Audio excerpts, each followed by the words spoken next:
唔講大家唔知喎，我哋日常咧有種行為習慣咧，好似病毒咁樣蠶食緊我哋身體健康，而且呢種毒咧比你食煙更加毒。最大鑊嘅係，我哋仲當係寶添，佢就係好似我而家咁樣坐喺度唔喐，好耐好耐，我哋叫久坐。雖然好多人咧唔食煙啦，唔飲酒啦，食得清淡啦，又有營養，休息又夠，但係中風、高血壓、糖尿病、老人痴呆，甚至乎癌症，點解都會揾上嚟呢？大家好，我係真生活。世界衛生組織 WHO 早已經發出警告，久坐係全球第4大嘅死因。前3名咧分別就係高血壓啦、吸煙啦同埋高血糖。數據顯示啦，現代嘅慢性病包括糖尿病、高血壓、肥胖甚至乎癌症，有將近90% 嘅風險係同我哋缺乏活動呢個代謝狀態，即係成日坐喺度唔喐有直接關係。根據昆士蘭大學嘅研究人員喺英國運動醫學雜誌上面發表咗一個數據指出，科學家就對比咗啦，坐喺度成日唔喐嘅人啦，同埋一啲成日食煙嘅人，佢哋預期壽命縮短嘅程度。佢哋竟然發現，對於25歲以上嘅成年人，成日支煙，預期壽命係會縮短咗11分鐘，而坐喺度唔喐1個鐘頭，你估係幾多？佢哋預期壽命竟然縮短咗21.8分鐘。咁即係話，從預期壽命縮短呢個角度嚟睇，久坐1個鐘頭就相等於你食咗2支煙。如果咧你一日咧喺辦公室裏面咧就坐8個鐘頭啦，跟住然後翻到屋企咧又攤喺梳化度睇電視咧又坐2個鐘喎。咁喺生理上嘅角度嚟講咧，你係相當於每日食咗20支煙，20支即係整整1包煙。數據指出啦，成日坐喺度唔喐嘅生活習慣，即係好似我成日咁樣啦，會增加你嘅心血管疾病嘅風險147%，增加糖尿病嘅風險112%。雖然你注重健康唔食煙啦，但係久坐呢個習慣咧，會令到你嘅血管正係經歷緊同樣同食煙相同嘅傷害，同埋同一個硬化過程。你嘅壽命淨係以每小時21.8分鐘嘅速度流逝。好多人又會話啦，喂，我有運動嘅喎，我每日咧去健身房咧做1個鐘頭啦，或者係我每日都會跑5公里嘅喎，唔係好健康嘅咩？sorry 啦，因為查我科嘅事實係，如果你日頭連續坐8個鐘頭，咁樣嗰1個鐘頭嘅健身啦，又或者5公里嘅跑步咧，可能冇辦法抵消咗你久坐對細胞造成嘅傷害。我哋身體究竟發生咩事咧？點解坐下都唔得咧？要理解久坐呢個危害，我哋必須認識一個關鍵嘅角色，佢就係脂蛋白脂肪酶，簡稱 LPL。你可以將 LPL 咧想像成為一個咧吸塵機咁樣，佢咧嘅工作就係咧將血液裡面流動緊嘅脂肪咧，即係三酸甘油脂啊，吸入去肌肉細胞裡面，轉化為我哋需要嘅能量。冇錯啊，係你成日驗身嗰陣時咧，最怕見到超標嘅三酸甘油脂。見到呢個數字咧一超標嘅話咧，醫生諗都唔會諗噶啦，就會叫你即刻食降膽固醇藥。其實咧，只要你咧經常企喺度或者走動，呢啲 LPL 吸塵機就會全力咁樣運作，無時無刻咁樣咧幫你保持住血管嘅清潔同埋乾淨。你嘅血脂又點會超標呢？美國休斯頓大學 Mark Hamilton 教授，佢係研究久坐對身體影響嘅權威，佢進行咗一項震驚醫學界嘅實驗。佢發現，當一個人從站立變到坐低嘅時間，佢腿部肌肉嘅電活動 EMG， 即係肌電信號，就會完全停止運作。跟住嚟咧 ，LPL 呢啲脂蛋白脂肪酶嘅活性都會瞬間下降。坐喺度唔喐4個鐘咧，你就會下跌70到80%。如果更誇張，你坐喺度持續11個鐘唔喐嘅話咧，最終會跌到90到95%，得返5%，咪即係等於0。呢個意味住咧，當你坐喺度唔喐嘅時間咧，你嘅血液係會迅速咁變得黏稠。嗰啲應該但係冇被吸收嘅脂肪，會喺血液裡面遊蕩，最終咧就沉積喺你嘅冠狀動脈，變成心臟病嘅種子。你諗下，一啲好人咧3、5成群，周街走遊蕩，悶悶地，有陣時都會做出啲反常行為，變成壞分子。呢啲咧唔係幾年後先會發生嘅事，而係從你坐低嗰一刻開始，代謝功能就即刻閂機。你有冇諗過，你身體某個部位本來運作正常，突然間熄咗機，對你身體有幾大影響？除咗脂肪，更嚴重嘅問題就係大家好關心嘅高血糖。我哋身體咧80% 餐後血糖係由我哋骨骼肌負責處理。肌肉細胞表面咧有班搬運工人，佢叫做葡萄糖轉運蛋白，簡稱 GUT4。當你活動嘅時間咧，GUT4咧就會跑到細胞表面，將啲血糖拉入細胞裡面。就好似你行街啲鋪頭咧，有人叫你拉你入去咁一樣。如果你長期坐低咧，呢啲GUT4咧就會變得散漫，你嘅細胞會開始唔識得，甚至拒絕吸收血糖。呢啲就係二型糖尿病胰島素阻抗嘅開端。糖尿病又點？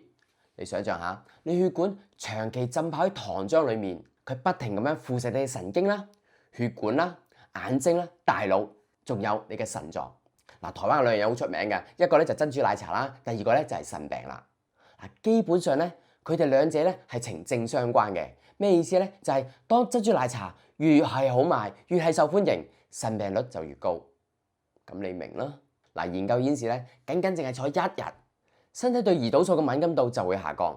喺2012年，一項對照實驗發現，同樣食一餐飯，嗰啲每坐20分鐘，企身8分鐘，跟住活動2分鐘，呢2分鐘嘅移動咧，足以咧重新激活體內嘅 LPL 蛋白酶。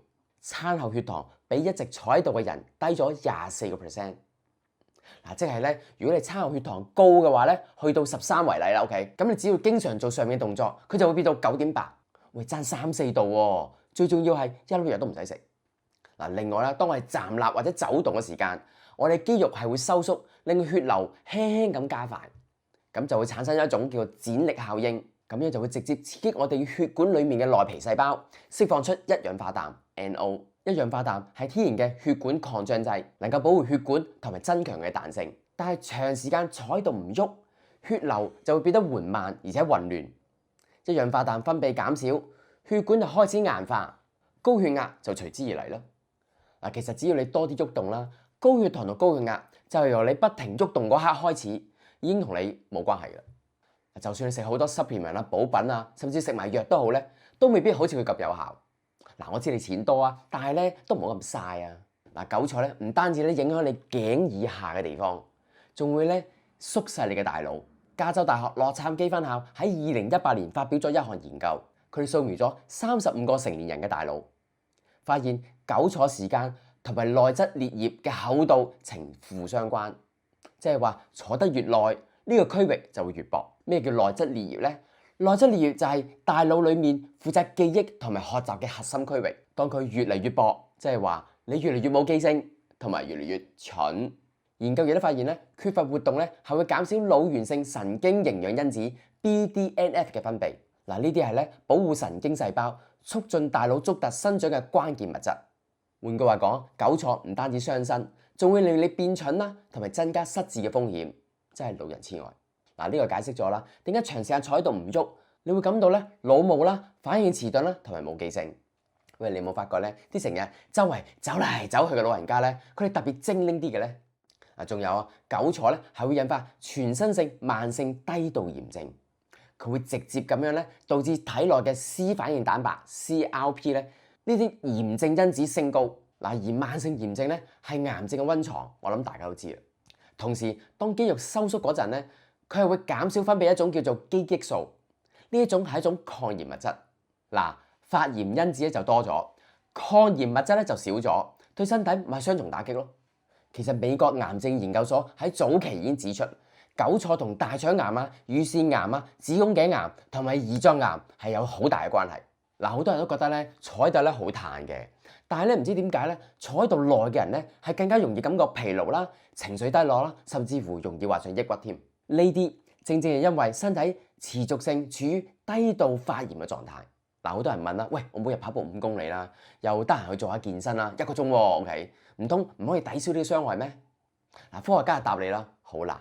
喺內科學檔案一個研究追蹤咗22萬人，結果發現，即使你每日做超過1小時嘅運動，如果你剩下嚟嘅時間依然係坐足超過8個鐘頭，你早死嘅風險係依然會比一啲平時唔多運動嘅人，但係經常喐嚟喐去嘅人咧多好多。Mark Hamilton 教授佢提出咗一個概念，就係活動生理學同埋久坐生理學嘅區別。嗱，運動咧可以增強心肺功能啦，強壯肌肉，咁樣係好好嘅。嗱，但係久坐咧就會主動誘發病理性嘅變化。呢兩樣嘢咧喺體內咧係唔同嘅生理路徑。嗱，你可以想象一下啦，你身體係一台電腦啦 ，OK， 咁咧你運動咧就好似提升你硬件咁樣啦，即係記憶體啊、CPU 啊增強咁樣啦。但係久坐嘅時間咧就好似感染病毒。嗱，你總唔能夠期望咧你硬件升級啦，個系統唔會被病毒侵入㗎。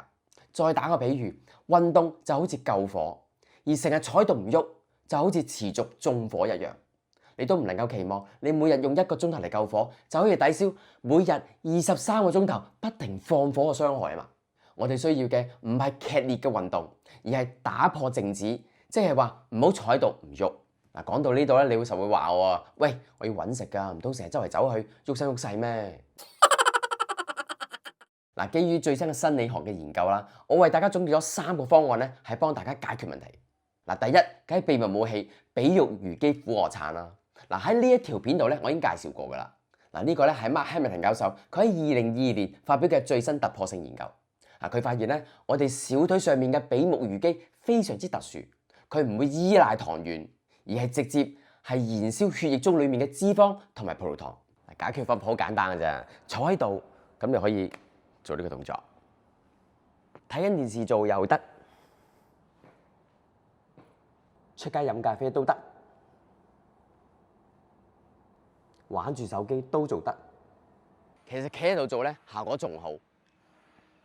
1、2、3，做夠10分鐘，我驚你血糖過低添啊！嗱，實驗證明咧，咁樣做咧係能夠將局部氧化代謝率提升幾倍，有效咁樣降低血糖。嗱，呢個咁簡單嘅動作就可以 KO 咗你血糖問題，你咪唔做啊？Hamilton 教授強調咧，肌肉收縮咧係人體一個強大嘅代謝引擎，一旦呢個引擎關閉咗咧，血液中嘅脂肪清理嘅速度咧就會減慢10倍，血糖嘅代謝亦都會隨之而崩潰。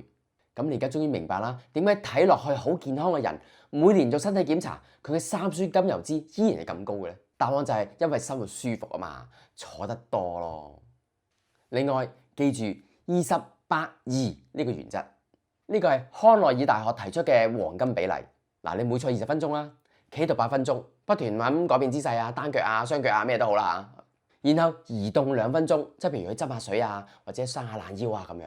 正正就係呢2分鐘嘅移動咧，就足以激活翻你體內嘅 LPL 嘅酶。嗱，不過咁樣雖然叫黃金比例啫，但係如果你每30分鐘或者40分鐘企喺度喐一陣間，跟住兜個圈行下，咁都好過冇啊！